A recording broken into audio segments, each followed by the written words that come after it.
Şimdi sana bir soru soracağım ama cevap vermeye çalışma. Çünkü bu soru cevaplandığı anda rahatsız eder. Şu an bu videoyu izliyor olman gerçekten senin seçimin mi? Doğduğun şehir, ailen, karakterin, korkuların, zaafların, izlediğin videolar, beğendiğin içerikler, gece yarısı içini sıkan o düşünce, bunların kaç tanesi özgür irade, kaç tanesi önceden tahmin edilmiş bir veri çıktısı? Bugün kaderden bahsedeceğiz ama alıştığın gibi değil. Ne sadece ilahi kader ne de klasik her şey algoritma masalı. Bugün şunu soracağız. Biz yaşayan insanlar mıyız yoksa yürüyen veri paketleri miyiz? Eskiden kader denince ne anlıyorduk? Tanrı yazmıştı. Levh-i mahfuz vardı. Her şey olmuştu, bitmişti. Biz sadece oynuyorduk.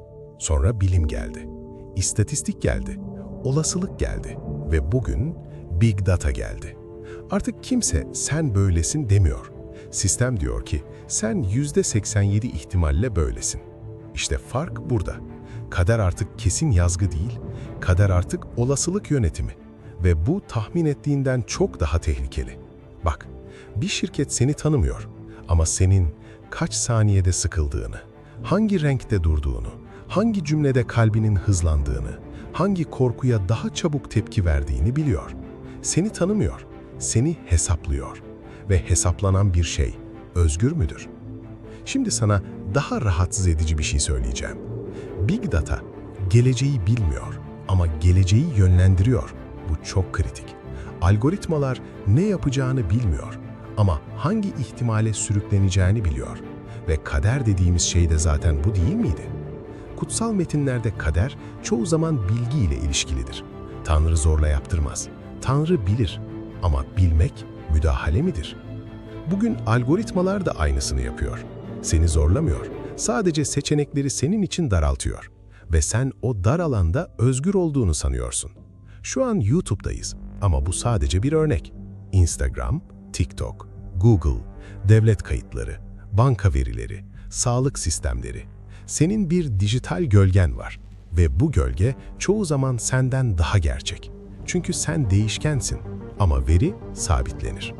Eskiden kader Tanrı'ya aitti. Şimdi kader sunuculara dağıtılmış durumda. Ve asıl soru şu, bu yeni kaderi kim yazıyor? Bir örnek vereyim. Bir sistem senin borca yatkın olduğunu, risk almaya meyilli olduğunu, yalnızlığa hassas olduğunu tespit ederse, sana gösterilen reklamlar değişir, sana önerilen içerikler değişir, sana sunulan hayat değişir. Ve sen bu hayatı kendi kararın sanırsın. Ama aslında sadece sana sunulan ihtimallerden birini seçmişsindir. İşte bu noktada kaderle Big Data çakışır. Kader tüm ihtimallerin bilgisidir. Big Data tüm ihtimallerin istatistiğidir. Farklı diller, aynı mekanizma. Peki bu durumda insan ne? Bir ruh mu? Bir bilinç mi? Yoksa bir profil mi? Artık insanlar kim olduğunu sormuyor. Sistem soruyor. Hangi kümeye dahilsin? Erkek veya kadın 25-34 yaş, orta gelir, gece aktif, otoriteye mesafeli. Bu sensin ya da daha doğrusu senin kader modelin. Burada duralım. Eğer her şey buysa, eğer gerçekten sadece veriysek, o zaman isyan nerede? İrade nerede? İşte kilit nokta burada. Kader hiçbir zaman zincir değildi. Kader bilginin ağırlığıydı. Big Data da zincir değil ama ağırlık. Seni bastırıyor, yavaş yavaş, fark ettirmeden. Ama bir fark var. Tanrısal kaderde bilgiyi yazan sen değildin. Bugün ise veriyi sen üretiyorsun. Her tık, her duraksama, her geri sarma. Sen kendi kaderine ham madde sağlıyorsun. Bu çok ironik. Peki çıkış var mı? Tam özgürlük yok. Hiçbir zamanda olmadı. Ama farkındalık dirençtir. Algoritma seni tahmin eder ama bilincini tam simüle edemez. Çünkü bilinç istatistiği sever ama bazen bilerek saçmalar. Ve sistemin en sevmediği şey budur. O yüzden şunu unutma.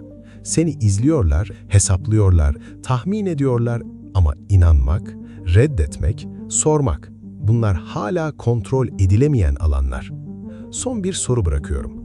Eğer kader artık veriyle yazılıyorsa ve veriyi biz üretiyorsak, asıl yazgımız başkalarının elinde mi, yoksa farkında olmadan kendi kaderimizi mi kodluyoruz? Bunu düşün. Çünkü belki de özgür irade, sistemi kırmak değil, sistemin seni nasıl gördüğünü fark etmekle başlıyordur.